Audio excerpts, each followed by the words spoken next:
I have a pt-175 here. I've got about 2,000 plus hours running these particular machines. I've been running both the carbide C3s and the knife C3s on and off.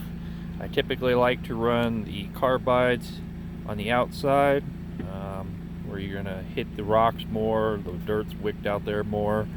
Unless I'm doing just real clean material, then I'll run knives.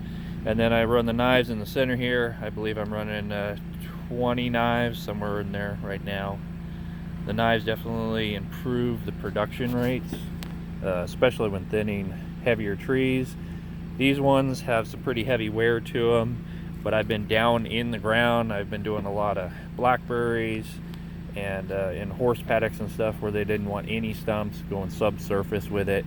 So you do get some wear, but they still cut like crazy even though they've got a bit of wear to them. The original ones I was running were considerably more expensive, and here's an example of one. You really can't tell other than there is some color difference in them, but I believe they changed foundries, and these ones like to shatter a lot more. When you would clip a rock, they'd really take big chunks out. I've seen them shatter straight across, even with this or farther, and it almost looks like a hardness line, and you'll see them just pop off right from there, almost like they were two pieces, but they're not. The new ones have a tendency, like this one, if you do hit a rock, and I've obviously hit some rock with this, it'll take a chunk off, but most of the tooth will stay there, and then it'll kind of wear into it. And sometimes when you hit the smaller rocks and stuff, it'll almost make it serrated and cut just as good as if they were sharp. So I really do like these teeth.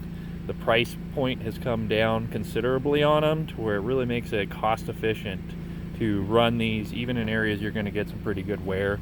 The only place I don't run them is if I'm going to be in heavy rock and I'm just going to beat them up pretty heavy. The one thing to remember on them, if you do change to these teeth, is that they take a different size bolt than the carbides do. You'll notice the length here of the threads is slightly different than this. If you use the same bolts for both, you actually won't be able to get the nut completely down on the threads will be inside the nut a little bit, and I just feel uncomfortable with that. You want that full nut on there for the torque so that it stays on, you don't throw any and have any damage.